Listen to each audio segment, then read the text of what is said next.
Brutal falls, shocking twists, and the moment that broke all the rules of the franchise. These Scream 6 scenes will stick with viewers for a long time to come. Ever since the cold shock of the opening moments of the original Scream, fans have known that it's never too early for characters played by big-name actors to be killed off in one of these films. After all, in an homage to Janet Leigh's premature departure in Alfred Hitchcock's Psycho, the original Craven-directed phenomenon opened with the gruesome death of Casey Becker, played by the film's most recognizable star at the time, Drew Barrymore. In typical slasher style, most films in the franchise have since opened with a murder. But it's actually been a while since a Scream movie began with the death of one of its advertised stars. Jada Pinkett's Maureen was murdered in the teaser to Scream 2 back in 1997. And Liev Schreiber's Cotton Weary was knocked off in the opening of 2000's Scream 3. Subverting expectations, Scream 4 began with a series of meta misleads before finally giving the audience its first 2 kills. And Jenna Ortega's character actually survived the first Ghostface attack in 2022's Scream. There's certain rules to surviving a stab movie. Believe me, I know. Scream 6, for its part, appears to play this expectation straight when it introduces Samara Weaving's professor, Laura Crane, only for her to be murdered before the opening titles. Crane's stabbing in a Manhattan alleyway is violent and upsetting, but this alone wouldn't necessarily shock a seasoned Scream fan. This time around, however, the killer's identity is revealed immediately, and it's quite surprising. College student Jason Carvey, portrayed by Tom Holland's Spider-Man co-star Tony Revolori. Sup, dickwad? This twist is only setting up the next one, as Jason is dispatched shortly thereafter by the film's true villain. And just like that, 2 of the faces on the poster have been dispensed with, and the film isn't even 10 minutes in. Much like the original Scream's opening twist, such moves put the audience off balance from the very beginning. It's so keeping with the spirit of Hitchcock, who was so famously devoted to his psycho secret that he wouldn't let people enter the theater after the movie began. Scream 6 establishes Chad, the hunky sweetheart, as a romantic foil to Tara. This feels like a twist in itself, as the 2 characters don't get to spend much time together in the first film where they're fighting for their lives. Even so, actors Mason Gooding and Jenna Ortega share enough chemistry that it's easy to get on board this particular ship. After all, it's been ages since Scream introduced a new romantic relationship between lead characters. Gale Weathers and Dewey Riley were on and off for 5 films. It's about time 2 of these Woodsbury teens got together. After their first attempt at a kiss is interrupted early in the film, the pair once again becomes too busy fending off Ghostface attacks to make another. That is until the 3rd act, when they finally capitalize on a quiet moment while waiting for Ghostface to step into a trap they set up at the killer's secret lair. Chad and Tara share a tender kiss. After the kiss, Chad gets shanked in the side several more times, buying Tara time to escape. This appears to be the end for Chad, and it's pretty shocking, though not as gory as a lot of the film's other kills. The reason for this restraint is probably because it is not, in fact, a kill. For the 2nd consecutive movie, Chad appears to be stabbed to death, but is eventually carted out of the crime scene on a gurney, miraculously clinging to life, which takes some of the bite out of the scene. Scream 6 gives its viewers plenty of notice that legacy characters are on the chopping block. Resident horror nerd Mindy makes a point of telling the crew that, in the franchise film they're living through, the old guard is basically just here to get killed. The killer gives Gale the same warning over the phone when he calls her for the very first time in the franchise, which itself feels like an omen that a story has come to its conclusion. There's never been one like me, Gale. Still, nothing quite prepares a viewer for the violent shock of seeing a beloved character murdered. Ghostface invades Gale's Manhattan apartment and quickly disposes of her boyfriend, Brooks. After putting up an impressive fight, nearly outsmarting the killer, Gale is pinned down on the floor and stabbed in the gut. Sam Carpenter arrives to chase off Ghostface before he can do any more damage, but the event has an undeniable air of finality to it. This moment would likely rank higher on the list if audiences didn't learn at the end of the film that Gale has survived the encounter. Gale has cheated death before, even walking off a bullet in Scream 2. But her encounter with Ghostface in Scream 6 feels visceral and final when it happens.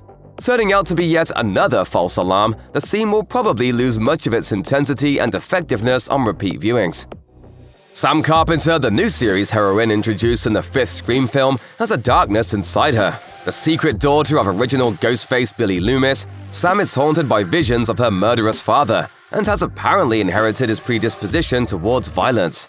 What's the matter, Sydney? You look like you've seen a ghost. She keeps a handle on herself through medication and mental discipline, but she's got a vicious streak that comes out when she's under pressure.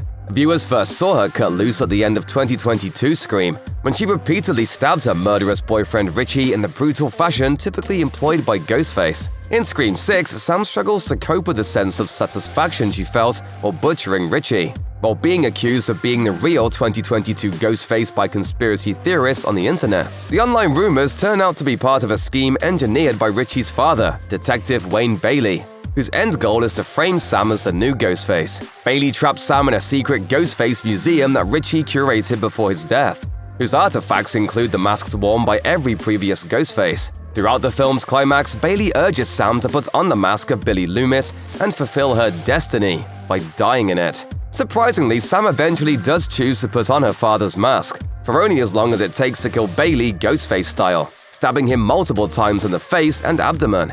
It's a bizarre and effective twist, and quite unnerving. The Scream series has always offered transparency in wearing its rules on its sleeve. There is always a Randy or Mindy type to tell viewers what can and can't happen and to define the danger the characters find themselves in. Typically, whoever's behind the Ghostface mask is trying to reproduce the experience of being the villain in a slasher flick, which makes them dangerous, but also predictable to some extent. You mean like in Halloween? No, not like in Halloween. Oh.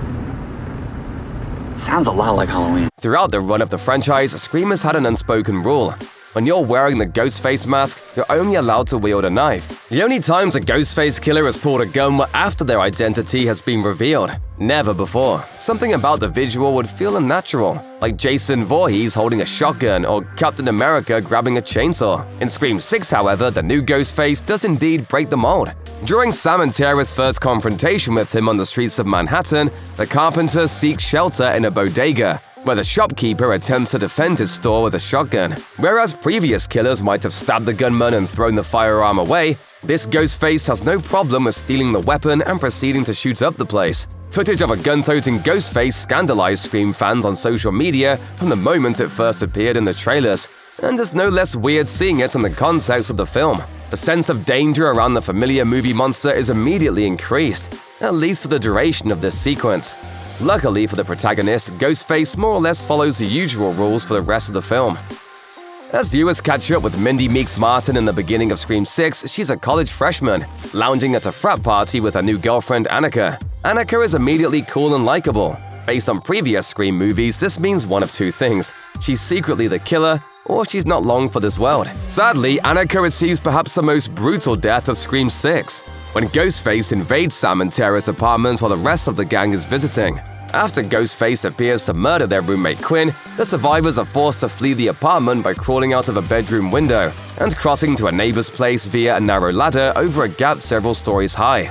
Anika is the last to cross the gap, already badly wounded by Ghostface's knife. By the time she gets halfway across, Ghostface has broken into the bedroom and taken hold of the ladder, shaking it violently until Anika loses her grip, plummeting to the concrete below. The film then offers a close-up on her gnarly, bashed-in head. Most of the Scream 6 victims and targets are slasher film veterans, able to keep themselves together throughout the violence. But this is Anika's first encounter with a masked killer, so her terrified and desperate reaction is much closer to your average innocent horror movie victim. It's par for the course in a horror movie, but the fact that she's the only character who gets a prolonged screaming death in Scream 6 makes it hit home. In a slasher film, it's a necessity that some moments need to be viscerally upsetting to viewers, and that others need to be triumphant and cathartic for the killer's surviving victims. However, one of the leads of the rebooted Scream franchise is Sam Carpenter, who wrestles with some truly psychotic impulses, and her capacity for cruelty is a bit beyond the average audience's comfort level. During the final confrontation with the three new Ghostfaces, who turn out to be the late Richie Kirsch's surviving family, Sam shoots her treacherous roommate Quinn in the head, right in front of her father, Detective Wayne Bailey. Sam kills Quinn in self-defense, but the figurative twist of the knife comes when Sam has the gall to smirk about it while standing face-to-face with Bailey. While Bailey is a serial killer, there's something shocking about the film's hero relishing in the pain of a guy who's just watched his last two offspring die violent deaths. Sidney Prescott and Gale Weathers could be pretty cutthroat. They even set a teenager on fire in Scream 5, but Sam is on another level. Without question, the greatest cinematic triumph of Scream 6 is in the tooth-grindingly tense subway sequence, in which Sam, Tara, Chad, and Danny brave a long subway ride crowded with costumed strangers celebrating Halloween, some of whom are even dressed as Ghostface. In a protracted, mostly wordless sequence, the heroes attempt to keep an eye on anyone who might turn out to be a threat. An impossible task as passengers are being shuffled about at each stop. The killer could be anyone. Finally, Mindy finds herself cornered at the end of a subway car and gets stabbed in the abdomen by one of the Ghostface killers, while the dozens of strangers around her remain oblivious. Slasher movies often play on the fear of being caught alone and unaware, but the subway sequence in Scream 6 speaks to an even more terrible nightmare. Like the murder of Maureen in the packed movie theater in Scream 2, Mindy's subway stabbing forces the viewers to acknowledge that one can face mortal danger even with countless people around to witness it. Of course, like so many of the other disturbing sequences in Scream 6, this one would feel weightier if Mindy didn't recover from her injuries by the end of the film. While many viewers will be thrilled that Mindy was not a casualty of the bloodiest Scream to date, it sure is weird that so little of the film's violence proves fatal.